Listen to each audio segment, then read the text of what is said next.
Hello, I am the Nihilist, and welcome to my Album of the Month Club, Episode 2.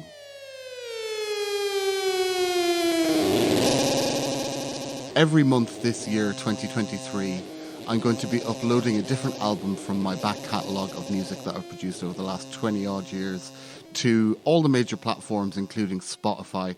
And I'm also doing this, a companion podcast series that I've called Liner Notes, where I'm going to talk all sorts of rubbish about the music that I've made and my own personal history, just to give you a bit of background as to where all this music came from.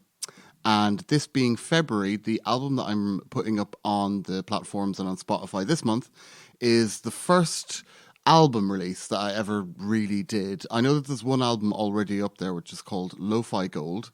That album is a compilation, a collection of various different kind of demos and bedroom recordings and stuff that I did up to the year about 2003. But for this episode 2, I'm concentrating on my first proper album release, which is from about 2004, and it's called And Out of Nowhere.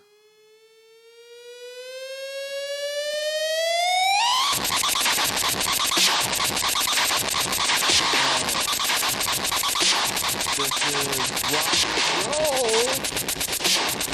Rock and roll! Rock and roll, motherfuckers! Stop the rock! If I had to describe And Out of Nowhere in a nutshell, I would use the term synth rock. That's what I used to describe this music as back in the day. Some people might agree, some people might disagree, but I kind of like that term, so I stuck with it. It goes back to my own take on the music that I love and the music that I seek to produce and to put out into the world, which is kind of split into two different modes, really. There's a lot of dance music that I produce, which is, I try and make that like fairly accessible. I would even say poppy, some kind of like a lot of dance pop that I've produced over the years. But the other side of the music that I make, specifically the music that I have been making in the past under the pseudonym The Nihilist, has got more to do with my noise rock side and my love of noise, distortion, feedback, hot mixing where things are in the red, and my teenage fixation on a couple of bands, really. The first one being Sonic Youth, who were a big influence on me when I discovered them. I discovered them pretty much at the same time as Nirvana. So Nirvana kind of opened the floodgates. When you're a young teenage person and Nirvana were in the charts, it was pretty cool if you're into that kind of thing.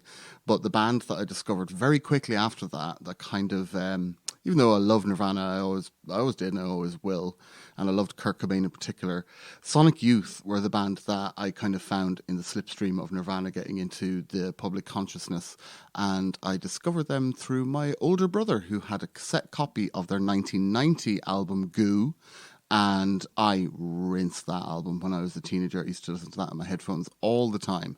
And then in 1992, Sonic Youth brought out Dirty, which post-Nirvana was kind of them being a bit more accessible and had some of their biggest hits on it, including the song Youth Against Fascism, which I covered directly on And Out of Nowhere.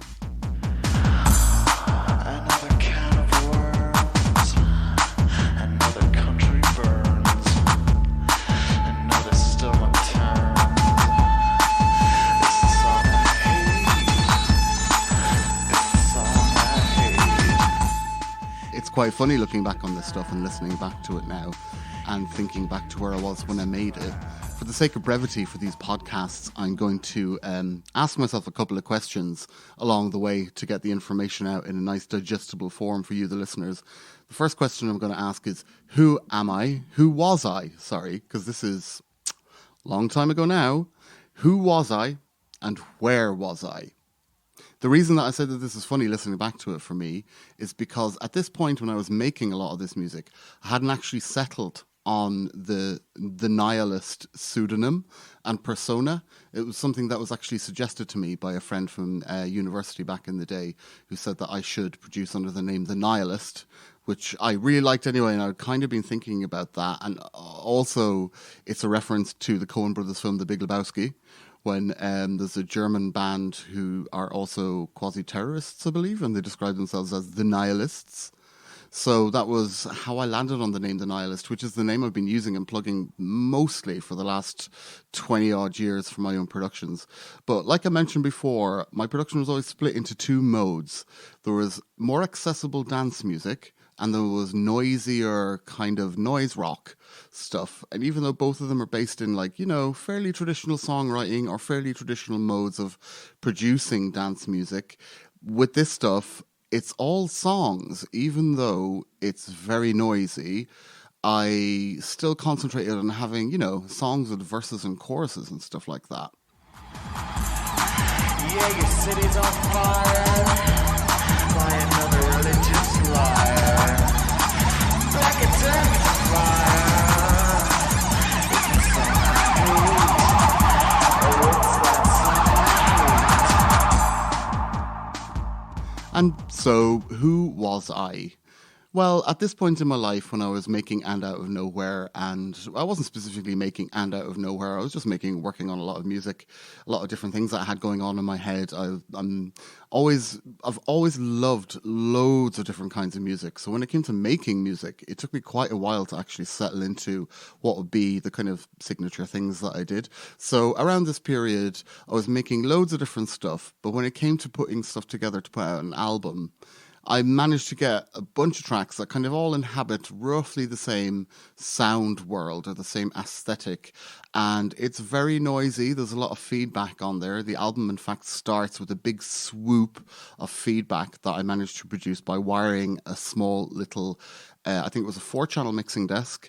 And I took the outputs of the mixing desk, put them through a guitar pedal, and then put them back into a channel of the mixing desk. So it's literally just feeding back upon itself through a distortion pedal, which I still have to this day, I must say. It's one of my favorite pedals ever.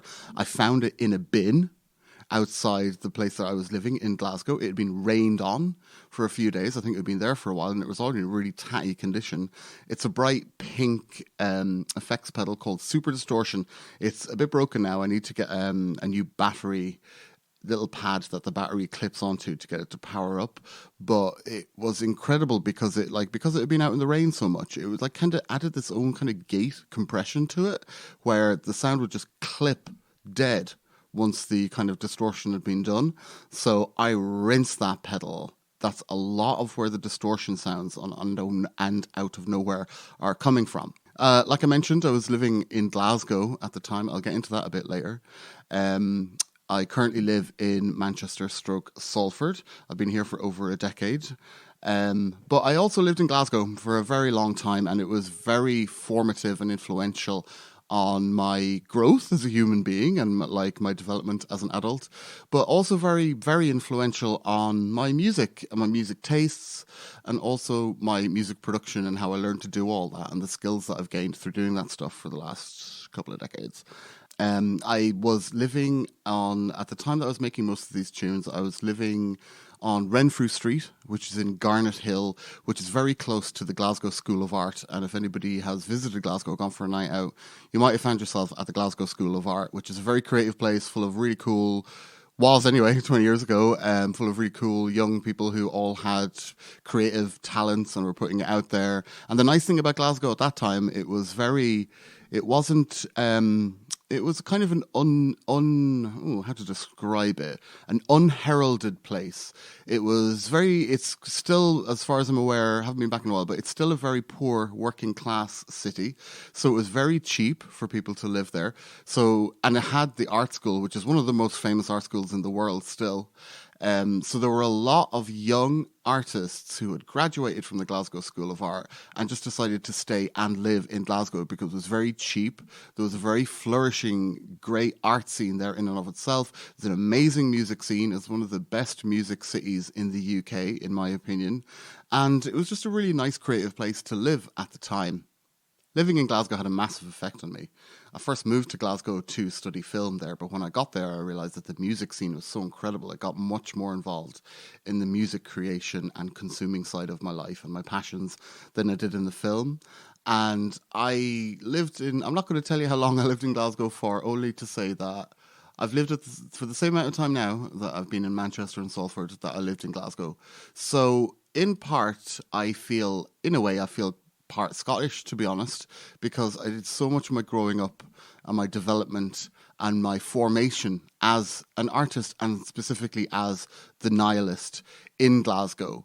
And to me, this album is very, very Glasgow. It's my young, angry Glasgow man album. I was going out this time. It was a Sunday night. Where can I go on a Sunday? Somewhere that'll make me feel alright. Well, I went down Jamaica Street and I saw a long queue. When I heard that thumping beat, I knew what I could do. You don't have to be the Beatles. You don't have to be the Stones. You don't even have to take smack. Just give it a go. Because Optimo is crazy. It's all I've ever known. If you're out on a Sunday, you go to Optimo. Isn't that right? Yeah, where else do you go on a Sunday night? Yes, I was an angry young man. I'm going to set some context as to what was going on in the world at this point when I was making this music and why some of it is so vitriolic. One of the songs, the first song on the album actually, the one that starts off with a big swoosh of feedback that is designed to either suck you in or to put you right off, because I didn't want to take prisoners with this. I wanted to make a statement, and listening back to it, I think I have. But the context of where that statement was coming from, that song is called The New Wave of the Same Old, and it was originally called The New Wave of the Same Old Shit, and that was very much what I felt was happening in basically pop music and specifically indie rock music at that time, around the turn of this new millennium. In fact, I was going to say century, but it was a new millennium. So from the years 1999 to about when I was kind of done with this kind of stuff from about 2004, what was getting really popular in the music press and in youth culture at the time was basically just kind of twinky, skinny young boys on smack playing kind of really not very good guitar music, in my opinion. So I'm talking about bands like the Libertines. I absolutely hated them. I hated what they stood for. I hated the sound of them. I didn't like the circus that evolved around the two singers, and how obviously there was some kind of drug dependency problem going on there with Pete Doherty that wasn't being addressed in terms of making him healthy. It was only being used to sell records, and I found it really gross. I thought that these records wouldn't stand on their own 2 feet anyway, because they just really weren't that good. And I'm sorry if anybody listening to this has a really soft spot for the Libertines. I don't deny that, like, you know, as a young person, I'm not going to fall out with anyone who tells me that they still love the Libertines. I mean, to each their own. But to me, I was a bit too old for that. I was in my early 20s with this point, and I wasn't particularly looking for more skinny young men on heroin playing jangly guitars to, you know, develop my identity around. I'd found that years earlier. So a lot of the vitriol that I was spewing in this album culturally had to do with the kind of, I don't know, does that thing even have a name now? We'd come out the arse end of Britpop by this point, and I also hated Britpop. I hated what that stood for. What I found really frustrating about Britpop is that the best actual British pop music was not that kind of retrospective, let's all herald the 60s kind of crap. It was The Prodigy and dance music, and even pop music, like straight up pop music, like the Spice Girls, who were undeniably one of the best British pop bands ever. Like, that's real pop.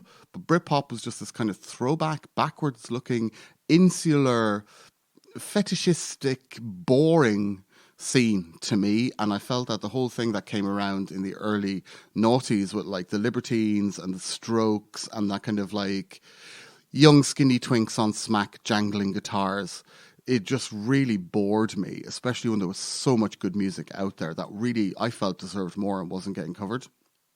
It was also post 9/11 when all this was going on. So politically, it was also a very, very charged time, even though it felt kind of, there was a lot of this stuff that you couldn't say in public because pro-Americanism had become so great and so overwhelming that you couldn't really criticize America for fear of being seen as being, like some kind of terrorist or a terrorist sympathizer. And this is around the time that Tony Blair took the UK to war in Iraq. And there was massive public demonstrations, like literally millions of people went out onto the street to demonstrate those wars that none of the public wanted to do those wars. Nobody wanted to go to war with Iraq at that point.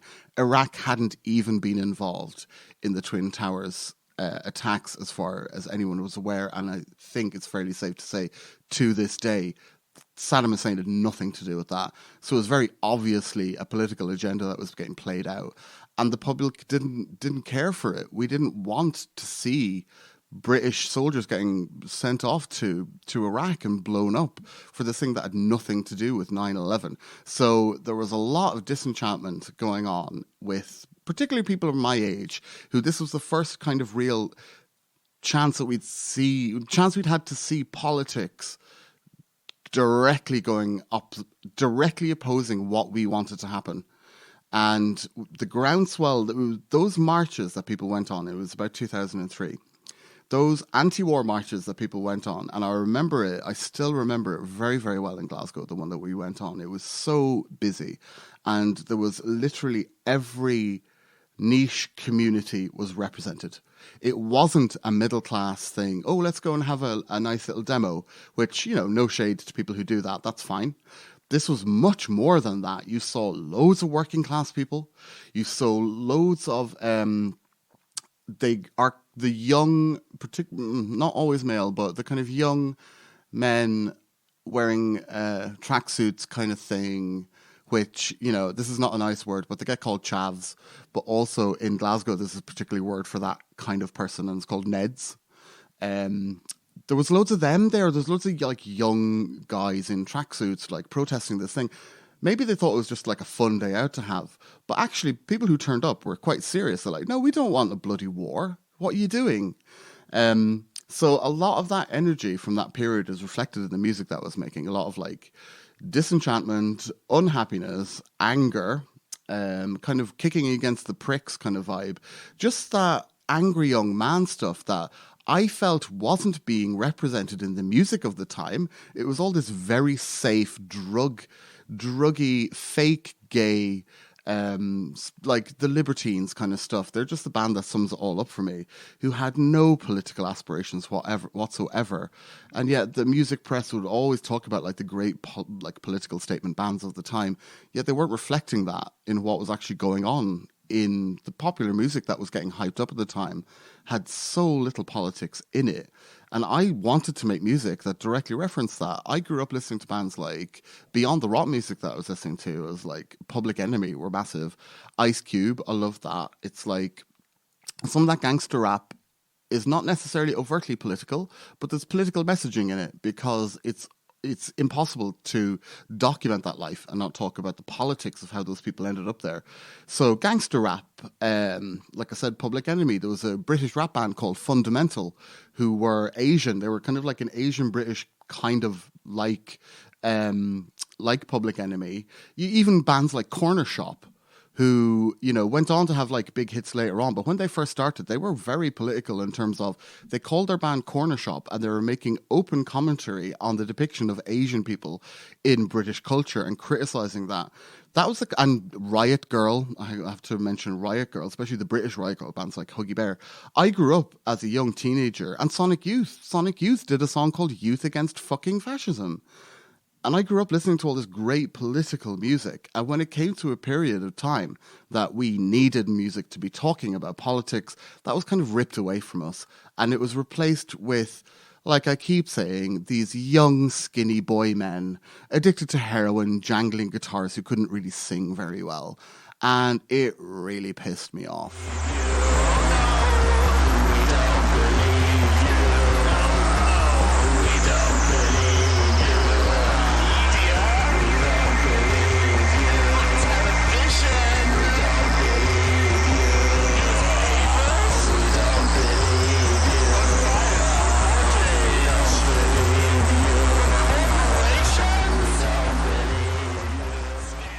I look back at pictures of myself from this period, and I have to kind of stifle a groan mixed with a laugh. To kind of hammer home the political aspect point, I worked with a good friend of mine who was also my flatmate at the time, called Kepa Rasmussen, and he did a lot of, like, just because he was interested in photography, and I was like, babe, take pictures of me, I'll pose for you. So he did a lot, and he was great at helping me out to create, like, just imagery to put around the nihilist stuff. And looking at the pictures now, one of the kind of aesthetics that I adopted, which is kind of questionable now, I guess. I'm older and I can admit that, but I'm also not going to kind of like pretend it didn't happen. The aesthetic was that of basically kind of like a communist dictator. I did a series of photos that were shot on a bridge very near to where we lived on Renfrew Street, and Kepa was underneath and I was on the bridge, and I was wearing kind of Russian-looking garb and was made to look like I was giving a speech to lots of people. And to me, the reason I did that, it was overtly political. It was just to go like, we are living in an age where somebody has flown a series of jumbo jets into buildings, but what culture is telling us is this kind of like vacuous, just be in London and like take loads of drugs, or, this was also like near the birth, but also really, really peak time of that era of reality television. And also kind of American celebrity culture was like at its apex around this time as well. So modern culture wasn't talking about the reality of what was going on in the world, which now that I'm 20 years later, I realize is probably pretty much always the case. And it's only when you look back on culture that you can begin to really politicize it and get into the nitty gritty of what was going on. I feel like we're living in a very, very similar, but probably even worse time now, where politics is massively affecting people's lives, specifically the economy and the cost of living crisis. But is popular culture, is mainstream culture reflecting that? No, not at all.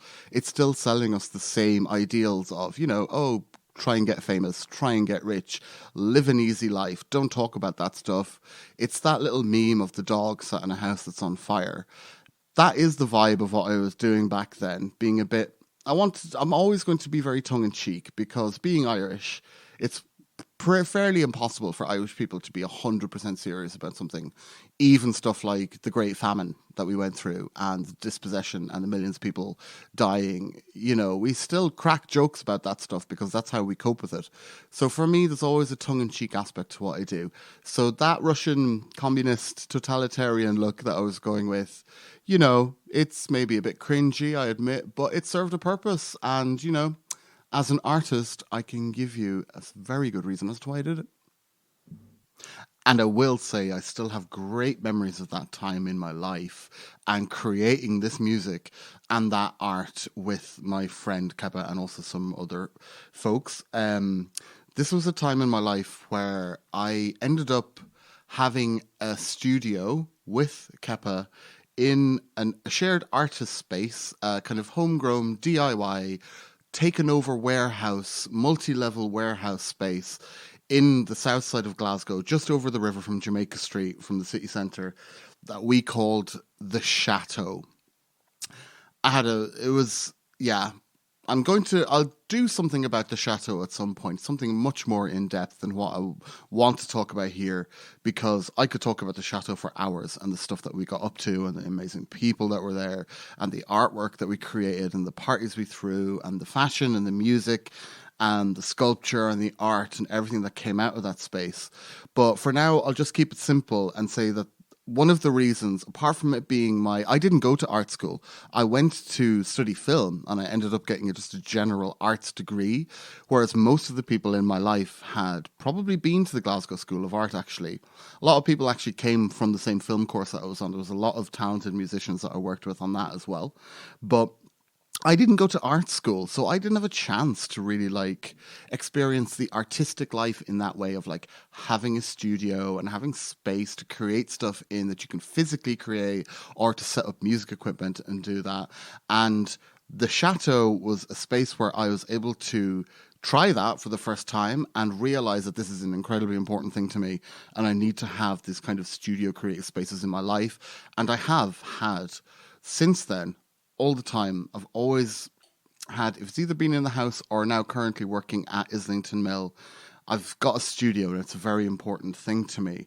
But the Chateau is where I learned that was an important thing that I needed in my life. But the other exciting thing about the Chateau was that the Chateau was discovered as a building and founded as a community and a space for artistic expression by the band Franz Ferdinand. Specifically Alex Pranos and Nick, I think, were the two members, or maybe Paul. The story is that they were silly boys. They were on the railway tracks late night in Glasgow having a little wee mad adventure. And they spotted this derelict building, but it's really, really close to the city centre. So they found out who ran the building, which was the old man who ran the corner shop downstairs on the ground floor. And they asked him if they could move in. Some of their friends could move in. And he said yes. So Franz Ferdinand apparently moved into, I believe they moved into the top floor, to the 6th floor. They set up a rehearsal space there. And then they started bringing their friends from art school into the building to populate the rest of it. Now, I wasn't part of that scene. I wasn't part of that crew. And by the time that I got to have a studio space within the Chateau, Franz Ferdinand had en masse moved to London, because from the get-go, even though, I love Franz Ferdinand, they're great and they're nice people and stuff, but from the get-go, they were always going to be a working band, like popular, selling records, touring constantly, not just a kind of like bedroom concern or a hobby. From the get-go, even from when hiring the rhythm section to be in the band by Alex and Nick, they were always kind of like, this is going to be a real thing. We're going to get signed. We're going to get in the charts. We want to sell millions of records and we want to tour the world and we want to be the coolest band. And, hats off, they flipping did it. For a short while, they actually were. They reset culture for a bit. They came out the tail end of that, the skinny boys on smack jangly guitar thing that I was talking about with the Libertines. But it was just really exciting to be somewhat connected to a really successful band that were like getting music in the charts. And like people who were just long-term friends with Alex would be like, oh my God, I've seen like Alex is on the cover of a magazine, blah, blah, blah. And I was hearing all this. It was a very, very exciting time for all of that stuff. And, I will say that, like, you probably could lump Franz Ferdinand into the same scene as the Strokes and the Libertines. That kind of retro arch, very masculine, very pseudo, bi-curious rather than gay, I would say, scene.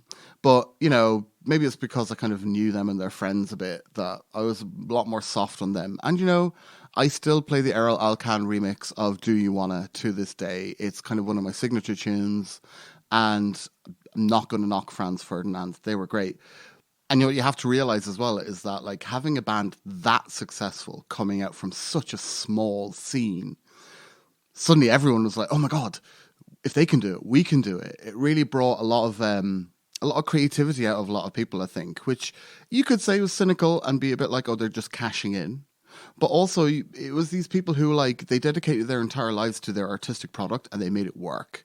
So there was a lot of people who saw that and respected that, and especially a lot of musicians as well. I mean, there was dross, like, there was stuff that was kind of, like, very similar to Franz Ferdinand in terms of almost, I wouldn't say copycat, because the thing about Franz Ferdinand is that they were themselves part of a lineage of Scottish jangle pop. Realistically, they were. Going back to like Orange Juice and stuff that had come out of Edinburgh and Postcard Records in the early 80s and stuff. So there was other bands around at the time that were kind of similar and doing similar stuff. And in the slipstream of Franz Ferdinand getting into the charts, and like, I think their second single got to like number 2. I think Take Me Out, I think got to number 2. On the slipstream of that, there was loads of attention to loads of stuff in Glasgow. And I remember one time, actually, there was a discussion amongst the people who were working at the Chateau that the NME wanted to cover Franz Ferdinand.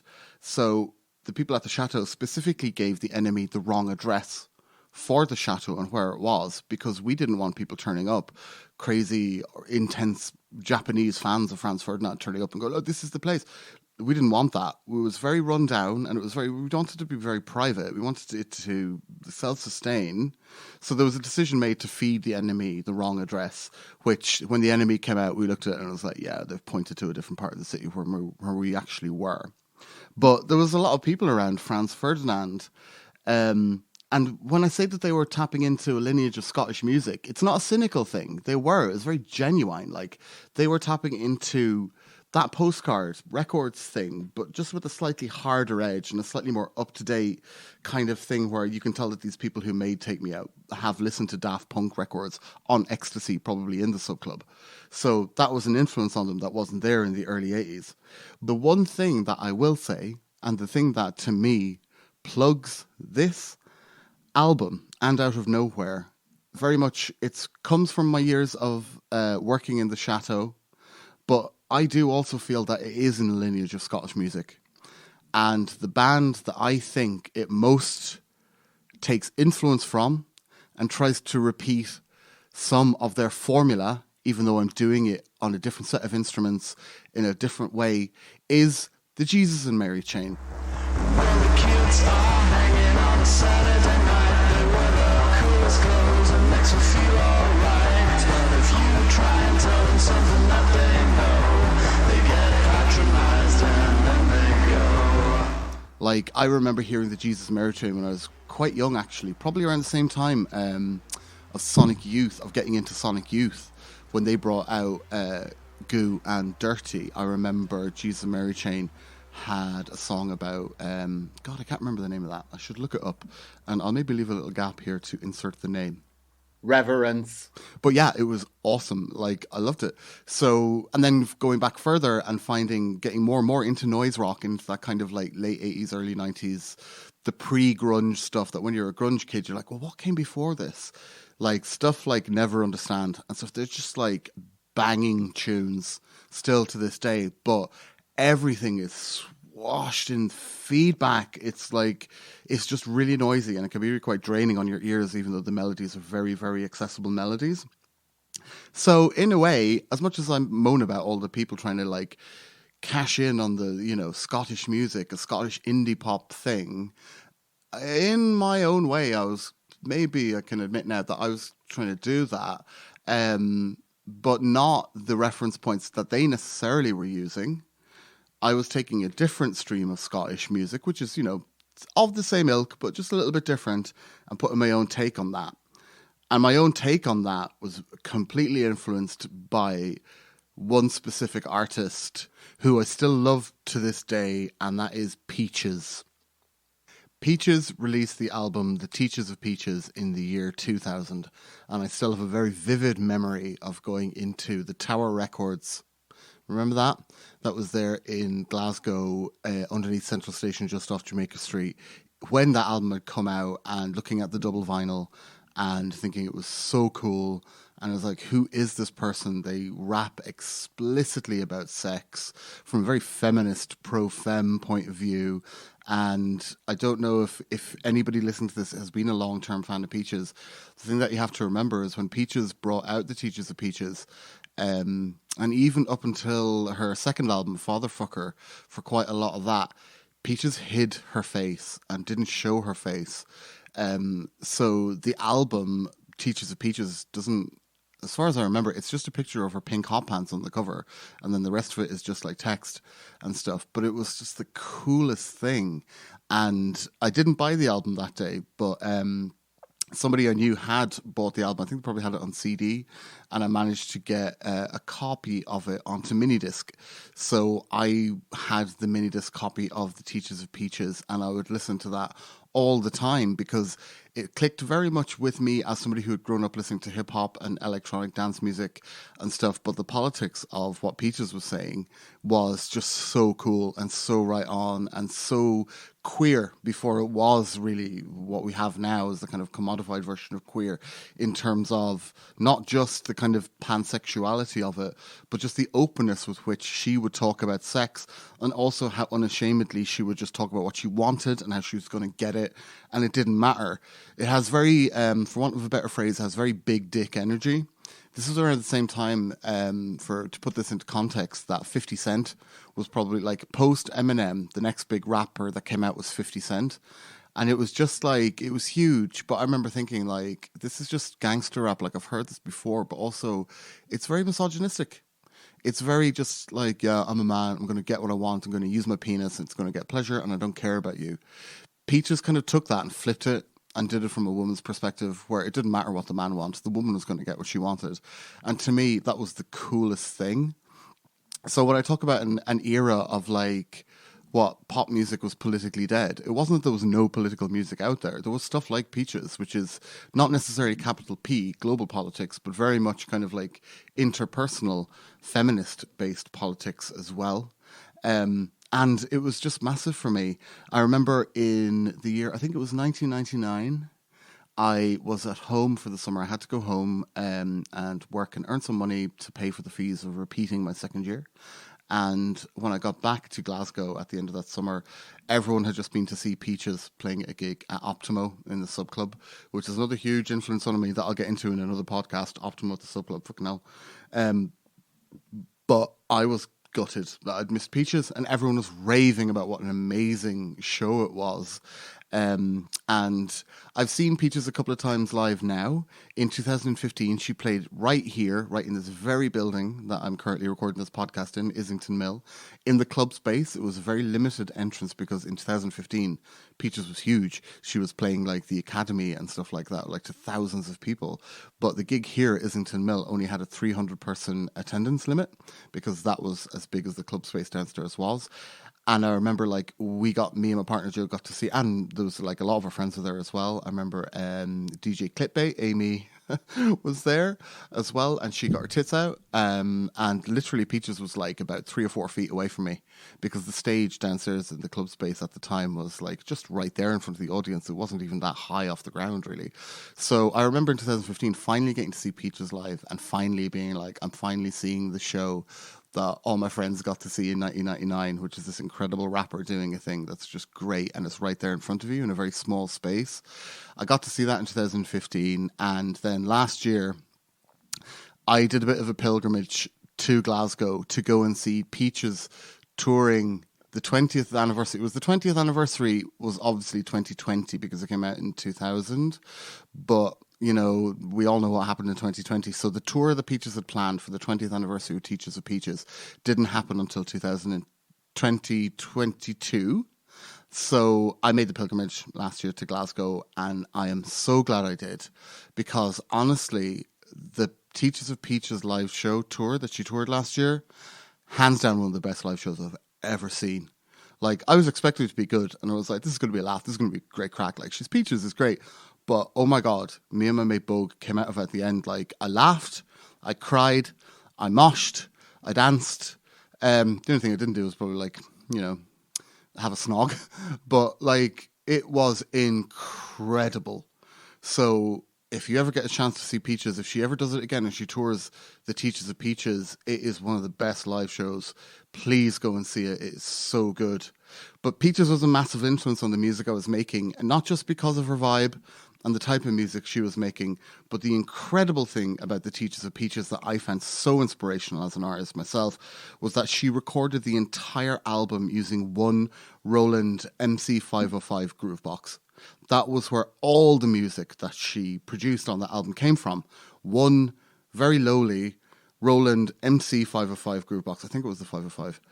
Now, when I got, like I said in the last episode, at some point in around 1999, my mum won 10 grand on the lottery and gave me a lump sum of £1,000, and I spent it all on music equipment.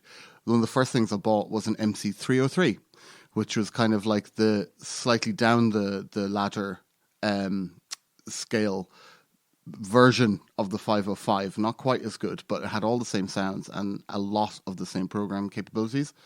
So, taking a leaf out of Peaches' book, I made a lot of my music just using the MC303, and a lot of the music, most of the music on And Out of Nowhere was me doing what Peaches had done for the Teachers of Peaches. I believe Teachers of Peaches had done on a 4-track as well. Could be wrong there, but I took that template of like, this bitch is so cool, and she did all that using just one of them on a 4-track.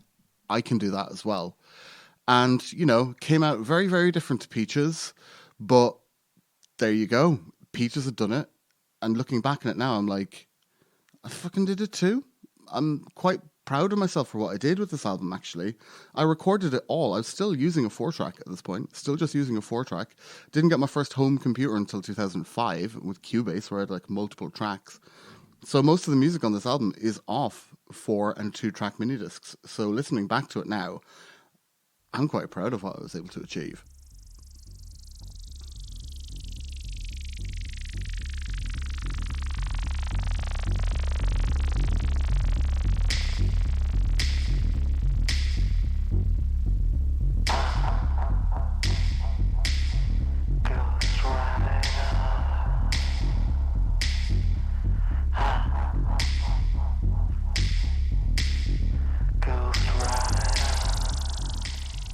So I talked about the influences on And Out of Nowhere, which is the second album that I'm putting up in this year of albums, my album of the month club. I've talked about the influence of Peaches on the music, and I've also talked about Jesus and Mary Chain and Sonic Youth. Sonic Youth being something that I just straightforward covered on this album, covering their hit Youth Against Fascism, because I thought it was still relevant 10 years later, more, or however many years later it was. Also, I did another cover version on the album, which is the song Ghost Rider by the band Suicide, which were probably the first ever synth duo who came out of the kind of post-punk scene in New York. If you're listening to this, I'm kind of assuming that you might know who Suicide are, but I got the first Suicide album in about 1999 or 2000, and it was just mind-blowing. It was like, this is the roots of so much music that I listened to. I got very, very heavily into that first Suicide album, which I think is just called Suicide, and I covered Ghost Rider. And I remember when I actually released this album, self-released it in about 2007 through my net label Little Rock Records, I sent a copy of this album to the fairly well-known British music journalist Everett True, who at the time was running a magazine called Spelling Mistakes Cost Lives. And he reviewed it. I was like blown away. I was like, oh my God, he's actually reviewed my album. And he pointed out that like all my hipster credentials were intact because I had covered Sonic Youth and Suicide, which I guess at that point in like 2007, loads of people were then citing Suicide as a massive influence. But they were, I'm not going to deny it. It's minimalist electronica from an era before that even really existed as a thing, and it still sounds incredible to this day. So Suicide were a massive influence on me as well.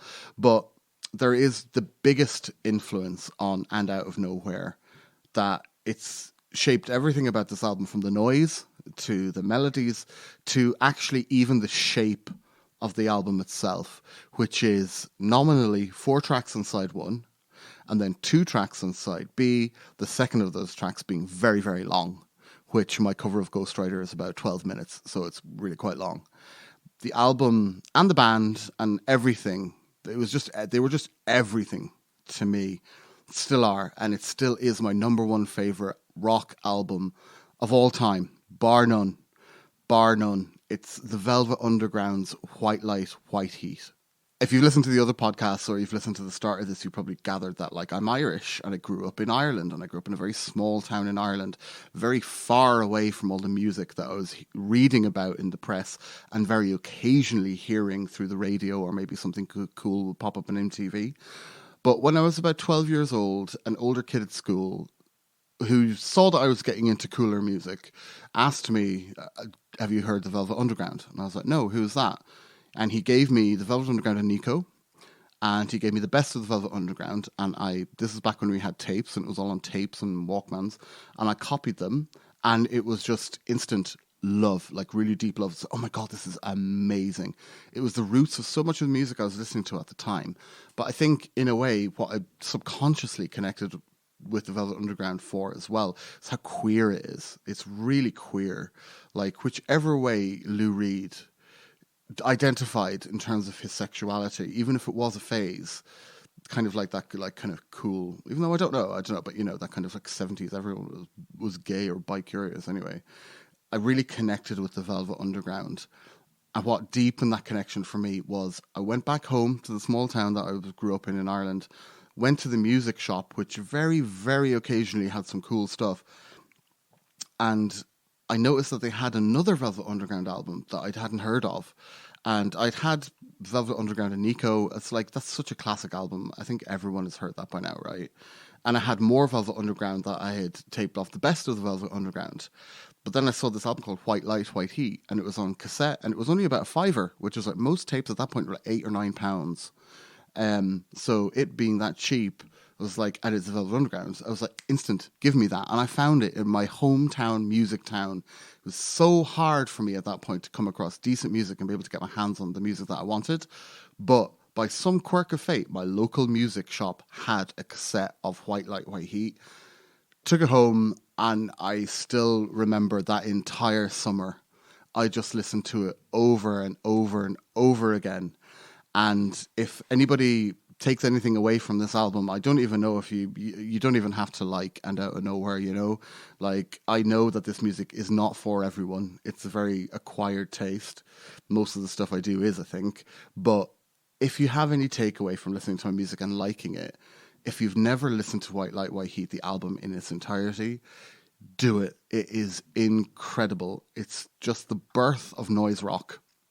And this was years before that was even an idea. Basically, what happened with White Light, White Heat is that the Velvet Underground had been managed by Andy Warhol, and they had massive hype when they released their debut album, The Velvet Underground and Nico. Didn't do very well, so they had to go back to basics. And I don't even know if Andy Warhol was still working with them at this point. It's possible that he had moved on to something, you know, to his next big thing, which is my next album I'm going to be putting out, his next big thing. But Velvet Underground, there was still just four of them. Nico wasn't singing with them anymore. Lou Reed and John Cale were doing most of the vocals. They basically wrote a batch of songs, turned up to a music studio, a really low-rent music studio, plugged all the stuff in, literally turned everything as loud as it would go, because at this point they were beginning to fall out as people. So Lou Reed wasn't getting on with John Cale, and I believe Sterling Morrison was also a bit like, they just weren't getting on as people. So basically they were battling each other musically to create these songs, to the point where the person who had been hired to engineer and produce this album walked out of the studio going, I don't have to listen to this shit, and just said, you can record it yourselves. So they did, and they turned everything up to 10, like literally everything went up to 10. You can hear it. The level of distortion going on in the album White Light, White Heat, it's just, for the time, it was absolutely groundbreaking, and just the vibe is incomparable. And if you're in any way a fan of noise rock and like even like quite extreme stuff, like, you know, Sun, however you say it, or like older stuff like AIDS Wolf, or like early Sonic Youth, or, you know, noise rock, just rock that's like actually more about noise than it is about, you know, major chords or whatever. White Light, White Heat is the absolute holy Bible, because the thing was, the Velvet Underground made this album in 1968, and it was a flop. It was a complete flop. Like, but the people who heard it, it just changed everyone's life, because they were like, I can't believe these people have got away with making this. It's incredible. So White Light, White Heat shares the same shape of the album to me. It's 5 shorter tunes. Some of them are a bit longer, some of them are shorter, and then one really, really epic long tune to end it on, which on an Out of Nowhere is my cover of Suicide's Ghostwriter, as I've already mentioned.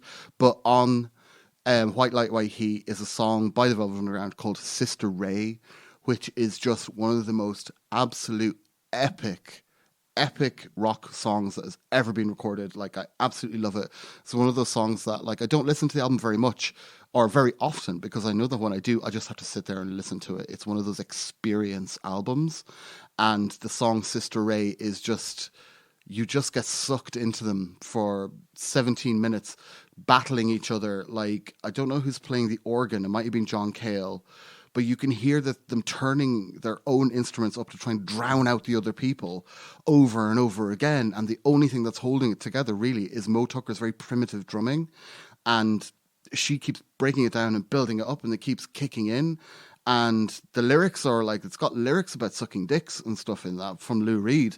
So it's like, it's faggy as fuck. Like, it's so queer, but it's not high energy disco music. It's angry noise, insects trapped in a jar in the baking sun, dying vibes, because the band were falling out and they knew that this was kind of like the last iteration of this take of the Velvet Underground. Lou Reed would start replacing members quite quickly after this album was made and was a flop.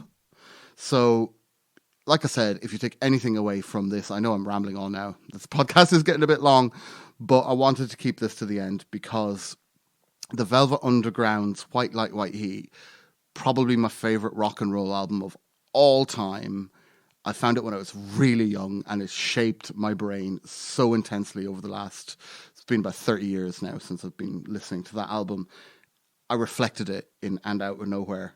And another big shout out to Kepa Rasmussen, who did a lot of my visual work at the time, but also designed the sleeve for it. It wasn't specifically for the cover of my album, but he had just done this collage of a bomb over a cityscape. And I was like, that's fucking cool. Can I have that? And he was like, yeah, sure, use it. And one of the really, really lovely references points back is that the Velvet Underground's White Light, White Heat was one of those records that really didn't have a sleeve. Like, it didn't have an official sleeve. It had loads of different kinds of sleeves over the years. The most famous one is just plain black. But the one that I got on cassette in like 1992 out of my hometown random music shop, it was probably in a like bargain bucket that I found it as well. It had a gorgeous, it's like a inverted silhouette picture of soldiers running into trench warfare. But it's like abstracted. It's nice. It's not like gory or anything like that. And so to me, the cover even of And Out of Nowhere is a tie-in to the Velvet Underground's White Light, White Heat. And all I can say is, you know, if you are a fan of the White Light, White Heat album and you haven't listened to And Out of Nowhere yet, you know, give it a shot. You might like it. That's all I can hope for, really. And I'm going to like cut this down now and I'm going to end it here. And if you have listened to me talking this amount of shite about my music and my history and all that stuff, thank you so much. Thank you for fucking joining me on this ride of like, you know, it's a trip. I said this in the last episode, and I think it's going to continue being a trip as these things come on month by month by month, and I talk more and more about like the music I've been making and my history, my personal history, and going into all of it. But if you've got this far in my podcast, like, oh my God, thank you so much. I really appreciate that this music that I've had kind of locked in my closet for years and years, because my life has changed and I kind of not disowned it necessarily, but in a way had been like, oh, that was then, I'm different now. Being able to rediscover it and knowing that I have some friends who were like, you've done all this, you know, and really spurred me on to actually just start getting this stuff out again and giving it the respect that it deserves. I want to thank them, but also I want to thank you, the listeners, for coming on this journey with me. And I hope you enjoy the music. I apologize if you don't, but I hope you get something out of this. I'll be back next month with episode number 3 of my Album of the Month Club Liner Note podcast series. I'm really good and bad at names, as you can tell at this point. The next album is called The Next Big Thing. The And Out of Nowhere album and the Next Big Thing albums are 2 companion pieces. I'll go into the story of how these albums came about in the next one. But for now, I hope this doesn't make your ears bleed too much.